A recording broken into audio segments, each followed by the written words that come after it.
بسم اللہ الرحمن الرحیم۔ حضرت زینب بنت جہز رضی اللہ تعالی عنہا کے والد کا نام جہز بن ریاب تھا، جو کہ قبیلے بنی اسد کے چشم و چراغ تھے۔ آپ کی والدہ کا نام امیمہ بنت حضرت عبد المطلب تھا، یعنی حضرت زینب بنت جہز نبی آخر الجمع سرور کائنات حضرت محمد صلی اللہ تعالیٰ علیہ وسلم کی پھوپھی جات بہن تھی۔ حضرت زینب باسط سے 10 سال پہلے نبی کریم صلی اللہ تعالیٰ علیہ وسلم کی پھوپھی امیمہ بنت حضرت عبد المطلب کے گھر پیدا ہوئیں۔ پیدائش پر آپ کا نام برہ رکھا گیا، لیکن جب آپ ایمان لے آئیں تو نبی کریم نے آپ کا نام زینب رکھ دیا، اور آپ نے نبی کریم کے سائے سبقت میں یہ تعلیم تربیت حاصل کی۔ حضرت زینب بنت جہز نہایت دینداری، پرہیزگاری، راست گوئی، صدقہ دینے اور اپنے عزیز و اقارب کا خیال رکھنے والی تھیں۔ جب آپ بالغ ہوئی تو نبی کریم نے آپ کا نکاح اپنے منہ بولے بیٹے حضرت زید رضی اللہ تعالیٰ عنہ سے طے فرما دیا۔ حضرت زید بن حارث چونکہ غلام تھے، جس کو نبی کریم صلی اللہ تعالیٰ علیہ وسلم نے آزاد کر کے اپنا منہ بولا بیٹا بنا لیا تھا، جس وجہ سے ان کو لوگ زید بن محمد کہہ کر پکارتے تھے۔ حضرت زینب چونکہ خاندان بنو ہاشم سے تعلق رکھتی تھی تو یہ ان کی شان کے خلاف تھا کہ وہ ایک غلام سے شادی کریں، اس لیے انہوں نے شروع میں اس رشتے سے انکار کیا۔ پھر اللہ پاک نے ایک آیت نازل فرمائی، کسی مومن مرد اور کسی مومن عورت کو یہ حق نہیں ہے کہ جب اللہ اور اس کا رسول کسی معاملے کا فیصلہ کر دے تو پھر اسے اپنے اس معاملے میں خود فیصلہ کرنے کا اختیار حاصل رہے، اور جو کوئی اللہ اور اس کے رسول کی نافرمانی کرے۔ جب یہ آیت نازل ہوئی تو حضرت زینب بنت جہز نے فوراً حضور کے فیصلے کو مان لیا، اور اس طرح ان کا نکاح حضور کے منہ بولے بیٹے حضرت زید سے ہو گئی۔ اس شادی کے 1 سال بعد ہی حضرت زید اور حضرت زینب کے درمیان کی زندگی تناؤ کا شکار رہنے لگی۔ حضور کے منہ بولے بیٹے حضرت زید ایک دن حضور صلی اللہ تعالیٰ علیہ وسلم کی خدمت میں حاضر ہوئے اور عرض کی، یا رسول اللہ صلی اللہ تعالیٰ علیہ وسلم، یہ نکاح اب مزید نہیں چل سکتا، ہم دونوں کی طبیعت بالکل جدا گانا ہے۔ حضور نے جب یہ سنا تو آپ بہت پریشان ہوئے کہ ایک طرف ان کا منہ بولا بیٹا اور دوسری طرف ان کی پھوپھی جات بہن ہے۔ حضور صلی اللہ تعالیٰ علیہ وسلم نے حضرت زید کو اس بات پر راضی کیا کہ کچھ عرصہ اور گزارے، ہو سکتا ہے آپ دونوں کا گزارا ہونے لگے۔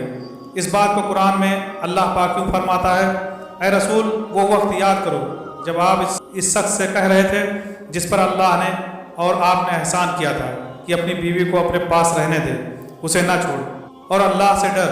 لیکن اللہ پاک کی رجا یہی تھی کہ حضرت زید اور حضرت زینب بنت جہز میں طلاق ہو گئی۔ اب حضور افسردہ ہو گئے، اس لیے سرور کائنات حضرت محمد صلی اللہ تعالیٰ علیہ وسلم نے یہ فیصلہ کیا کہ وہ اپنی طلاق یافتہ پھوپھی جات سے نکاح فرما کر انہیں ازواج مطہرات میں شامل فرما لیں۔ لیکن آپ صلی اللہ تعالیٰ علیہ وسلم کو پریشانی اس بات کی تھی کہ عرب کا رواج تھا کہ منہ بولا بیٹا یا لیپالک بیٹے کو اصلی بیٹا سمجھا جاتا تھا، اس لیے اس بیٹے کی بیوی سے ہرگز شادی نہیں کی جا سکتی تھی۔ اس پر اللہ پاک فرماتا ہے، اور آپ اس وقت وہ بات اپنے دل میں چھپا رہے تھے جسے اللہ ظاہر کرنے والا تھا، اور آپ لوگوں کی طعنہ و تشنیع سے ڈر رہے تھے، حالانکہ اللہ اس بات کا زیادہ حقدار ہے کہ آپ اس سے ڈریں۔ خیر، حضور صلی اللہ تعالیٰ علیہ وسلم نے حضرت زید کو حضرت زینب کے پاس اپنے رشتے کے لیے بھیج دیا۔ حضرت زید کے پردہ رہ کر حضرت زینب کو حضور صلی اللہ تعالیٰ علیہ وسلم کا پیغام دیا کہ اللہ کے نبی آپ سے نکاح کرنا چاہتے ہیں۔ حضرت زینب کے لیے یہ خوشی اور غمی کی بیک وقت خبر تھی۔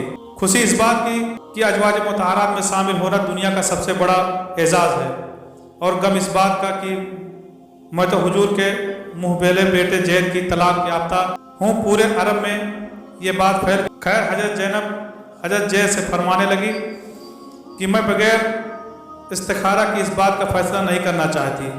یہ بات جنگل کی آگ کی طرح پورے مدینے میں پھیل گئی کہ محمد صلی اللہ تعالیٰ علیہ وسلم نے اپنے بیٹے کی بیوی کو نکاح کا پیغام بھیج دیا ہے۔ منافقین اور دشمنان رسول یہ کہنے لگے کہ یہ حضرت زینب اور حضرت محمد صلی اللہ تعالیٰ علیہ وسلم کی محبت ہی تھی کہ جس کی وجہ سے حضرت زینب نے حضرت زید سے طلاق لے لی ہے۔ منافقین نے حضور صلی اللہ تعالیٰ علیہ وسلم کے بار بار حضرت زید کے گھر جانے کو بھی اسی محبت کا نام دیا۔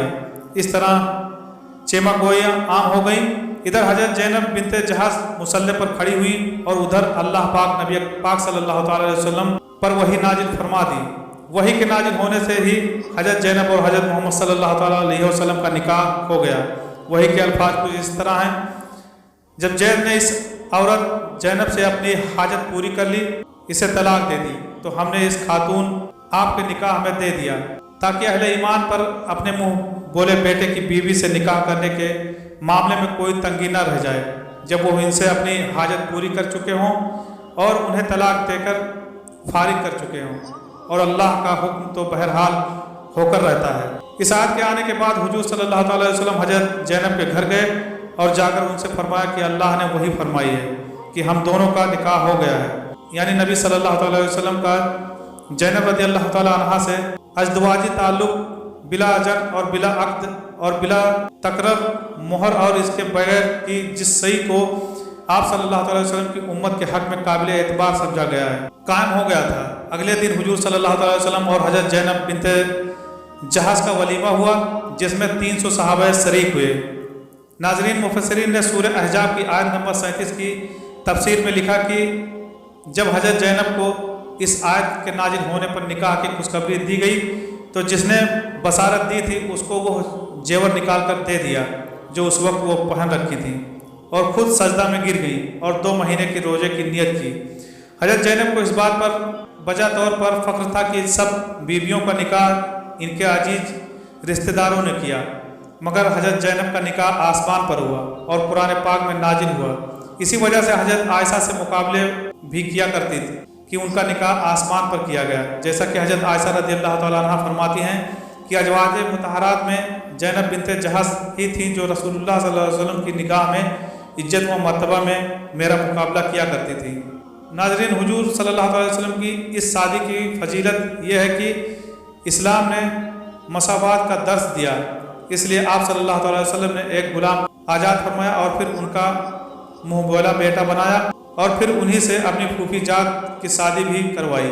اور جب حضور صلی اللہ علیہ وسلم کا نکاح حضرت زینب سے ہو گیا تو زمانے جاہلیت کی اس رسم کا بھی خاتمہ ہو گیا کہ منہ بولا اور لے پالک بیٹا بھی اصلی بیٹے کا حقوق رکھتا ہے۔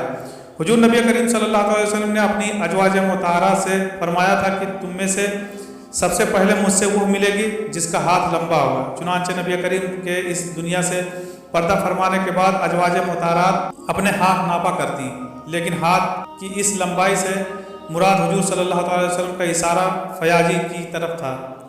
چونکہ حضرت زینب بنت جہش بے حد سخی اور فیاض تھی تو سب سے پہلے حضور کے پردہ فرمانے کے کچھ ہی عرصے بعد 20 ہجری میں آپ بھی اس دار فانی سے کوچ فرما گئی۔ آپ کو جنت البقیع میں سپرد خاک کیا گیا۔ انا للہ و انا الیہ راجعون۔